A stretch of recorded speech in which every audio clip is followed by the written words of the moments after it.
For years, I lived in the small town on the edge of the desert. It wasn't a big place, but it had a charm to it that kept me there. The neighbors were kind, though I never got too close to any of them. My life was simple. I worked a quiet job, came home, and kept to myself. That was until I met her.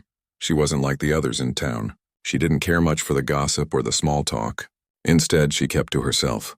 She lived a few houses down from mine, in a small cottage surrounded by tall trees and a beautiful garden. The house had been hers for as long as I could remember. I'd heard the stories. She was a widow. Her husband had passed away many years ago, and she had 2 children who lived far away. She rarely spoke of them, but everyone in town knew who she was. Her name was Naya, an Apache woman who carried herself with a quiet strength that seemed to shine through her every move. At first, I barely noticed her. She kept to herself and didn't interact much with the other neighbors.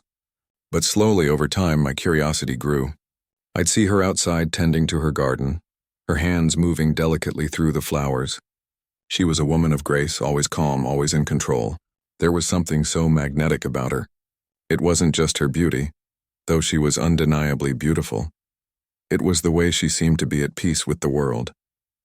Her movements were deliberate, and she carried a quiet authority that intrigued me. I began to find myself watching her more often. I'd sit by my window, not meaning to, but there I was, observing her. At first, I told myself it was nothing, just a passing interest in a neighbor's life. But then, day after day, it became a habit. I noticed everything. How she watered her plants early in the morning. How she always took time to admire the birds that would land in her yard. How she would stand outside as the sun set, watching it as if it held some secret only she understood. There was something captivating about the way she lived. It wasn't just the stillness of her life. It was the way she carried a quiet dignity. It was as if the world around her had no power to disturb her peace. I wondered about her life, what it had been like before I moved here, what it had been like when her husband was still around. I imagined she must have had a life full of love and memories, and yet there was a distance in her eyes, a kind of sorrow that I couldn't quite understand. My interest grew into something else over the years. I never meant for it to happen, but I found myself thinking about her more and more. It wasn't an obsession, at least I didn't think it was, but it became clear to me that I had developed a kind of attachment to her presence. I felt connected to her, though she didn't even know I existed. It felt strange, but at the same time it was comforting. There was something about her quiet solitude that felt like an unspoken bond. Sometimes, I'd leave my house early in the morning to run errands, and I'd see her walking in the yard. Her movement so graceful, almost as if she were in a dance. Other times I'd see her sitting on the porch staring into the distance, her thoughts far away. I never had the courage to speak to her. I told myself that she was fine on her own, that she didn't need anyone. Besides, what could I say? I was just a quiet man, living my life in the background. It wasn't like I ever planned to watch her. It just happened. It wasn't as though I was staring at her all the time, but there were moments when I'd find myself standing by my window, glancing out. And there she would be, like a part of the scenery, as if she belonged to the land itself. I wondered if she knew I was watching her. I often told myself that she didn't, that she was too absorbed in her own world to notice. But deep down, I wondered if I was fooling myself. The more time passed, the more I realized how much I had become a part of her life without ever having spoken a word to her. She had no idea who I was, of course, but I knew everything about her routine. I knew when she left her house, when she came back. I knew when she had visitors, though they were rare. I knew when she sat on her porch, drinking her tea, reading a book, or simply staring at the sunset. I even began to learn her habits, how she took long walks in the woods behind her house, how she would hum softly to herself as she worked in the garden. I tried to tell myself that it was harmless. After all, she never knew I was watching. But something inside me felt wrong. I had created a version of her in my mind, a version that I was in control of. She was just a stranger to me, someone I observed from a distance, never engaging with her, never letting her know that I admired her from afar. It wasn't like I wanted to approach her. I didn't. She seemed so distant, so out of reach. But there were times when I couldn't help but imagine what it would be like if we did speak. What would I say? I didn't even know her name at first. I had to ask someone at the store one day just to find out. When I learned her name, it felt strange.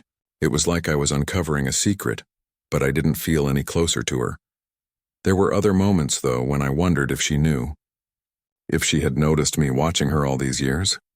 I would catch myself feeling guilty, as if I were invading her privacy. I had no right to do that. But somehow it felt as though it was the only way I could connect to her. In my head, I told myself that she was okay. She didn't seem to mind. But in my heart, I knew it wasn't right, but still, I kept watching. It became a part of my life, something I couldn't stop, even if I wanted to. Each day I would look out that window, hoping to see her, hoping to catch a glimpse of the woman who had become the silent centerpiece of my life. She didn't know, but I knew everything about her, and it was as if our lives were tied together, even though we were strangers. Little did I know, the time would come when everything would change. The day when she would notice me, when the quiet distance between us would be broken forever. But for now, I remained the silent observer, waiting for that moment to come. It had been almost 10 years. 10 years of quietly observing her life from a distance. I never once approached her, never once tried to get to know her. I stayed in my own world where she existed only in glimpses. It was a strange thing, really. I couldn't explain it, even to myself, but I never felt the need to. It had become a routine, a comfort, even though I knew it wasn't right. But for those 10 years, my routine had been tied to hers in a way that felt both harmless and deeply personal, even if I never spoke to her. I started noticing things about her that no one else seemed to see. For example, the way she would sometimes hum softly to herself while working in her garden, as though lost in a private thought. I noticed that every autumn she would gather the fallen leaves in neat piles and carry them to a compost heap behind her house. I had no idea why I kept track of these small actions, but it felt important. She seemed to take care of her world with such purpose. Every movement was deliberate, as if she knew exactly what she was doing. There was something about the way she lived her life that fascinated me. She didn't seem to be bothered by the passing of time. Her routines were steady, constant. She seemed to understand that life had its ups and downs, but she didn't let it faze her. It made me think about my own life. I didn't have a routine. I didn't have anything that tied me to my world. I wondered if maybe I should try to live more like she did. Maybe if I could somehow emulate her strength, I could feel more alive. But of course, it wasn't that simple. In those moments, I found myself wishing I could just have a conversation with her. Just one conversation. But I couldn't bring myself to do it. I was paralyzed by fear. What would I say? Would she even want to speak to me? What if she found it strange that I had been silently watching her for so long? No, it seemed easier to just stay in the background where I felt safe. It wasn't hurting anyone after all. I was just a quiet observer, living in my own little bubble, watching her from afar. And then one day everything changed. I was sitting by my window like I did every morning, sipping my coffee. The sun had barely risen and the sky was still that soft shade of pink and purple. It was peaceful, and I felt a small sense of contentment, knowing she would soon be outside tending to her garden. I didn't expect anything out of the ordinary. But then, as I glanced over, I saw her standing at the edge of her yard. For a moment, I thought she was just looking at the flowers, but then I realized she was looking directly at me. I froze. I wasn't sure if it was just my imagination, but it felt like she saw me. Her gaze was steady, calm, and there was something in it. Something that made me feel like I was caught. For a split second, I panicked. I quickly ducked out of view, my heart racing. My mind was flooded with thoughts. Could she have seen me all these years? Had she known all along? Or was it just a coincidence? I didn't know what to think, so I pushed the thought to the back of my mind. But something had changed. I couldn't go back to the way it was before. It felt like a line had been crossed, even though nothing had really happened. Still, the feeling lingered. The next few days were tense. I couldn't bring myself to look at her again. I tried to go about my usual routine, but everything felt off. I found myself watching the clock, waiting for the exact moment she would step outside, wondering if she would look at me again. But she didn't. Instead, she continued with her day as if nothing had changed. And I found myself growing more and more restless. Then, one afternoon when I least expected it, she came to my door. I was at home, sitting on the couch, lost in my thoughts, when I heard a knock. At first, I ignored it, assuming it was just a neighbor asking for something. But then the knock came again, louder this time. I stood up and walked to the door, unsure of who it could be. When I opened it, there she was, Naya. standing on my doorstep looking calm and composed as ever. "Hello," she said softly, her voice a gentle, warm tone. "I was wondering if you could help me with something in the garden." For a moment I was speechless. My heart skipped a beat and I felt like I couldn't breathe. Why was she here? What was happening? It felt like the world had shifted beneath my feet. I'd be happy to help, I managed to say, my voice shaky. I didn't know what else to say. I didn't know how to act. She smiled, a small but genuine smile, and nodded. "It's nothing big," she said. "I just need someone to help move a few things around in the yard." I stepped outside, trying to gather my thoughts. I followed her to the side of her house where a small pile of rocks and dirt had been gathered. We didn't talk much as I helped her move things, but every now and then, she would glance at me as though making sure I was okay. It was awkward at first. I didn't know what to say or do. But gradually as we worked, the silence between us didn't feel as heavy. We began talking about small things. The weather, the garden, my job, her life. It was casual, light, but something in the way she spoke made me feel like she was opening up to me just a little. And for the first time, I didn't feel like I was just watching her. I was part of her world, if only for that moment. As the sun began to set, casting a warm golden glow over the yard, Naya turned to me. "You know," she said softly, "I've noticed you a lot over the years. You've always seemed to be there watching from your window." My heart stopped.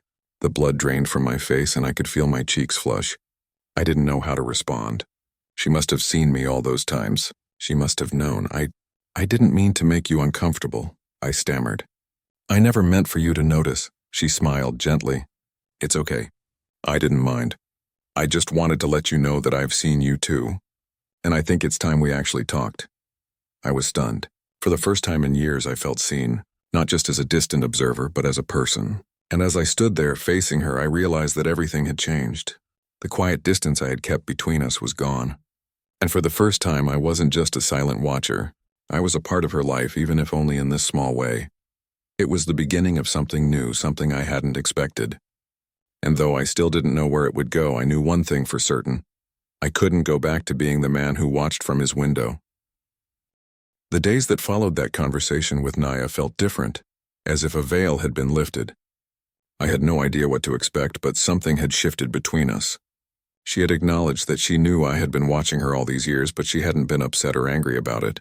Instead, she was calm and understanding, as though it was just another part of life. I couldn't shake the feeling that I had crossed some kind of line, though. I felt exposed, like I had been caught in something I had no words for. For all these years I had lived in the shadows, observing her life from a distance, and suddenly, that distance had disappeared. I was standing in her world now, not as an outsider, but as someone who had been invited in, even if just a little. It felt strange, like stepping into a room I'd been too afraid to enter before. And yet there was a certain relief in it too. Over the next few weeks, Naya and I began to spend more time together. It started with small moments like when I helped her carry some groceries or when I offered to fix a loose fence post in her yard. She was always so polite, so composed, and it seemed like the most natural thing in the world to help her. I found myself looking forward to those moments, to the quiet exchanges and the simple yet meaningful conversations we had. At first, the conversations were light. We talked about the weather, the local news, and even shared stories about our lives. I learned more about her, how she had moved here after her husband passed away, how she had built the garden that I admired so much, and how she had raised her children on her own. It was clear that she was a woman of great strength, someone who had endured hardships and yet remained resilient. I admired her more than ever, not just for her beauty, but for the life she had created for herself. But there were moments, too, when our conversations would turn a little deeper. She would talk about her late husband and I would listen, not knowing what to say but feeling the weight of her words. I never asked too many questions about him, respecting the space she needed to process her memories. And yet she never seemed sad when she spoke of him.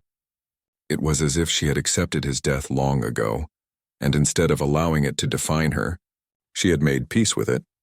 It was during one of these conversations, as we sat on her porch one evening, watching the sunset, that she surprised me with a question. "Why do you watch me?" she asked, her voice soft but curious. "Why did you spend so many years looking at me from your window?" The question hung in the air between us, and I felt a lump form in my throat. I wasn't sure how to answer. I could tell that she wasn't angry, but the question was so direct, so personal that it made me feel exposed all over again. How could I explain it? How could I tell her that for so many years I had been quietly obsessed with her life, watching her as if she were a character in a book I couldn't put down? I don't know, I finally said, my voice barely above a whisper. I think I was just fascinated by you. Your life. The way you live it. I never meant for it to go on for so long. I don't even know how it started. She nodded slowly as if she understood. It's okay, she said gently. Sometimes we do things without even realizing why. But now you're here, and that's all that matters. Her words left me speechless. There was something so peaceful in the way she spoke, as though she had seen through my worries and understood me better than I understood myself. I had expected her to be upset, or at least uncomfortable, but instead, she was offering me the kind of reassurance I didn't know I needed. From that day forward, our relationship began to evolve in ways I hadn't anticipated. The awkwardness between us started to fade, replaced by a sense of ease and mutual respect. We spent more time together, not just in the garden or running errands, but in conversation. We would sit for hours talking about everything and nothing at all. Sometimes we would sit in silence, each of us content in the company of the other. I began to realize that I had been hiding from life, from the people around me, from the possibility of real connection. For so many years I had been content to observe from a distance, but now, I was part of something bigger than myself. I was beginning to understand the value of genuine companionship, of opening up to others, of being present in someone else's life. One evening, as the weather began to warm up and the days grew longer, Naya invited me over for dinner. I was hesitant at first, unsure of what it meant or how I should act. But she reassured me that it was nothing fancy, just a simple meal between neighbors. I agreed, though my nerves were on edge. The thought of sitting at her table sharing a meal felt like such a big step. It was as though I was crossing into a new phase of our relationship, one that involved more than just casual conversation. When I arrived at her house, I was surprised at how comfortable I felt. The smell of roasted chicken and fresh vegetables filled the air, and the table was set for two, with soft candlelight casting a warm glow on everything. Naya greeted me with a smile, her presence as calm and steady as ever. The dinner was simple, but it felt like a celebration of sorts. We talked as we ate, sharing stories about our pasts, our dreams, and our fears. It wasn't anything extraordinary, but it was real. It felt like a moment of connection, a moment that I had been yearning for, without even realizing it. As the evening came to a close, Naya thanked me for coming, and I felt a warmth in my chest that I hadn't felt in years. It wasn't just the food or the company. It was the sense of belonging, of being seen and heard that made the night special. For the first time in a long time, I didn't feel like I was on the outside looking in. I was part of something, and it felt good. In the days that followed, I found myself looking at Naya in a new light. She was no longer just the woman I had watched from a distance. She was someone I was getting to know, someone I respected and admired. There was a comfort in knowing that our relationship had shifted, that we were no longer strangers, but two people who had found a connection, however unexpected it may have been. As we continued to spend time together, I couldn't help but wonder how much more there was to learn about her and about myself. I had spent so many years watching from the sidelines, but now I was part of her world in a way I had never imagined. And though I still had much to learn, I knew one thing for sure. I was ready to be more than just an observer. I was ready to live. Over time, Naya and I developed a kind of rhythm in our interactions. What started as simple exchanges, like helping with groceries or fixing small things around the house, slowly turned into deeper conversations. I found myself looking forward to every moment we shared. It wasn't just the quiet companionship, though that was nice. It was the way she made me feel like I wasn't just someone standing on the outside anymore. She had a way of making me feel seen, like I was finally a part of the world I had spent so many years observing from a distance. One afternoon, after we had spent a couple of hours in the garden working on some planting, we sat down on her porch. The sun was beginning to dip low in the sky, casting long shadows across the yard. Naya poured 2 glasses of iced tea, and we sat in silence for a while, just watching the world around us. There was something peaceful about that silence. It wasn't awkward or uncomfortable. It was the kind of silence you only experience when you're completely at ease with someone, when words aren't needed to fill the space between you. I realized then just how much I had been missing. All those years of watching her from afar, I had never understood what it felt like to be this close to her, to be a part of her world even in such a small way. Finally, Naya broke the silence, her voice soft but steady. "You know, you've changed since we started talking." I glanced at her, surprised. "What do you mean?" She took a sip of her tea, her gaze still focused on the garden. "You seem different. Lighter somehow. Like you've been carrying something for a long time and now it's not so heavy anymore." Her words took me by surprise, and I felt a lump form in my throat. I hadn't even realized it myself. But she was right. In the time I had spent with her, I felt like I had started to let go of some of the things that had weighed me down for years.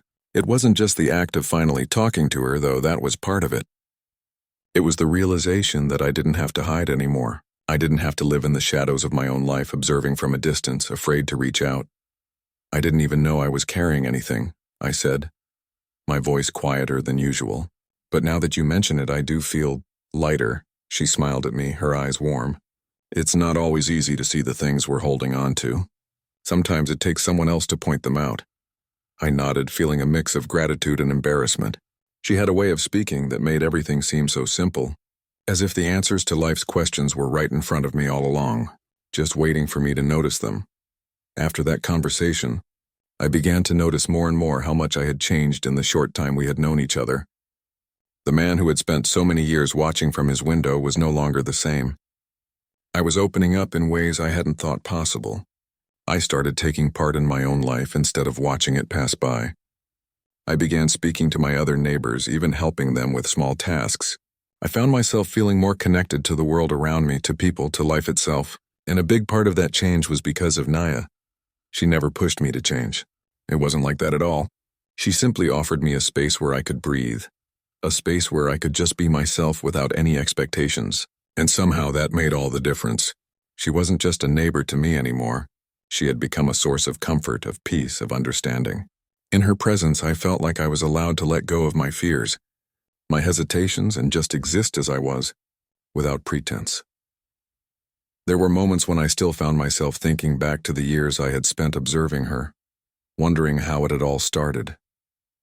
But now those thoughts didn't feel as heavy. I didn't dwell on them.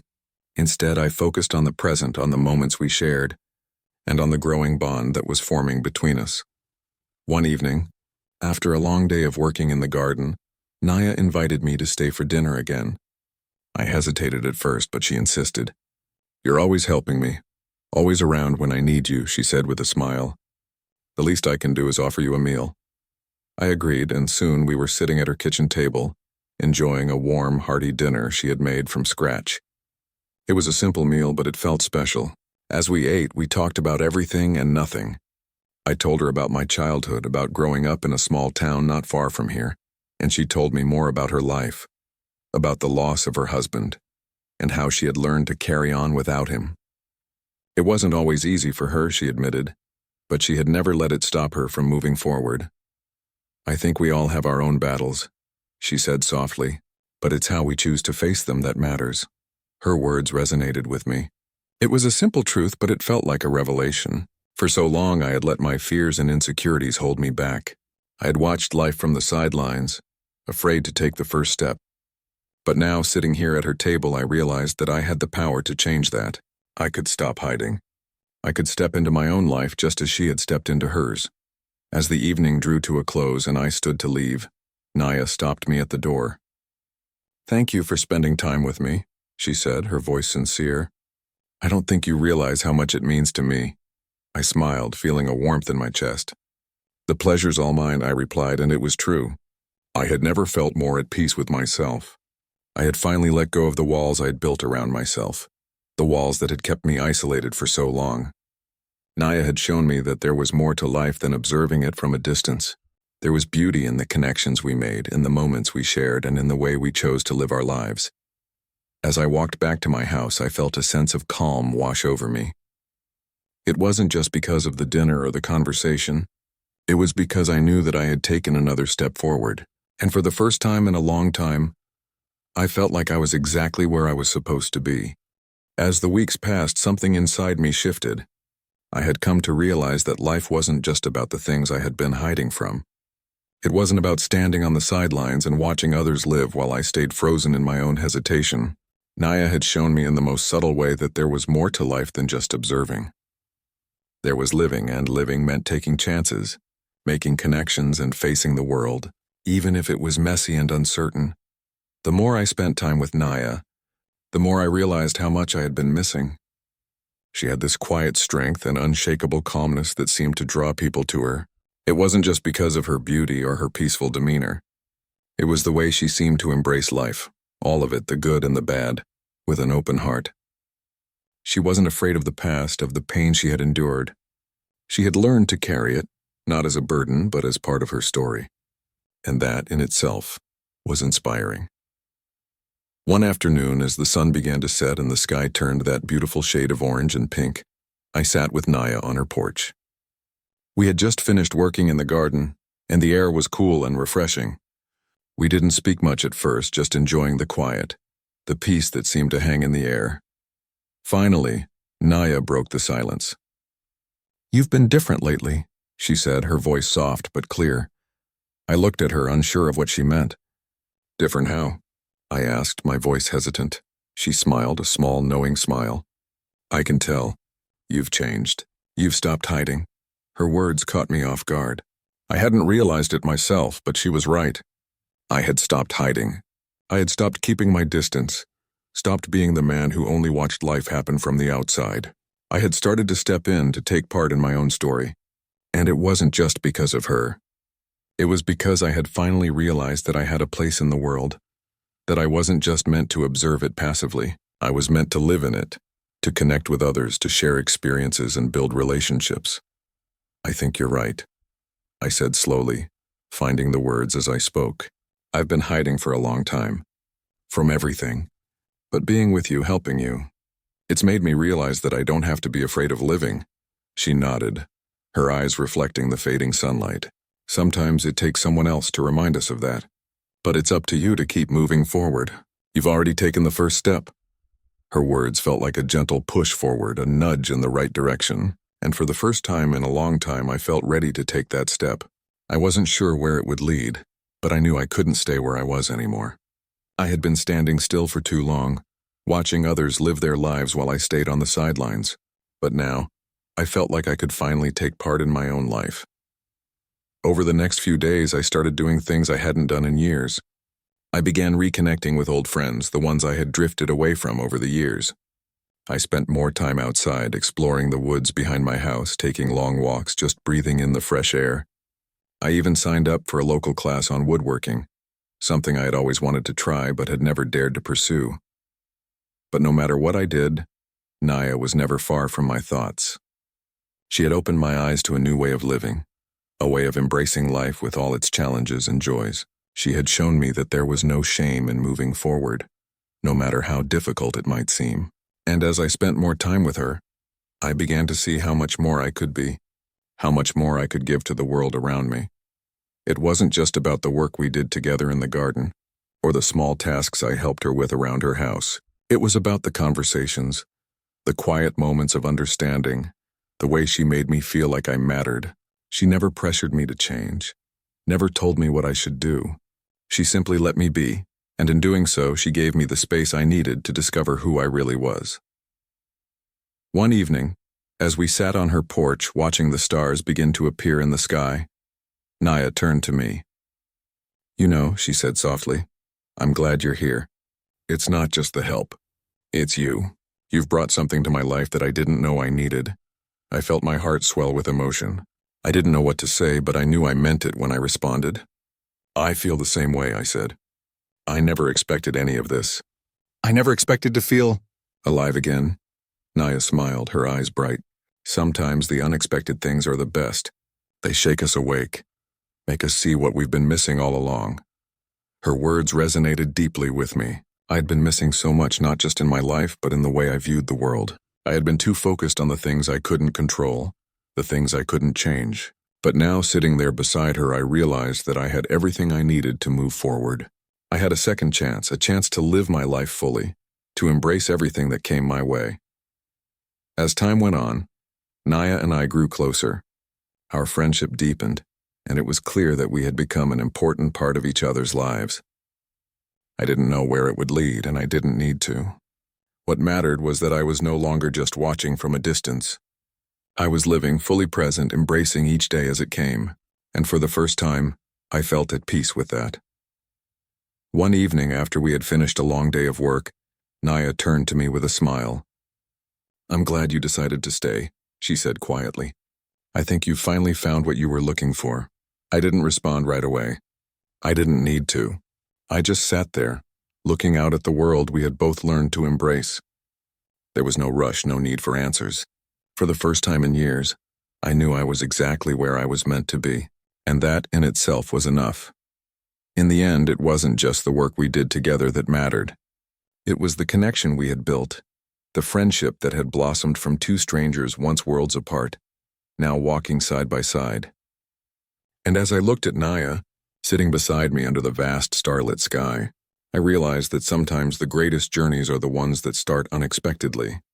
And the best relationships are the ones that grow in silence, one step at a time.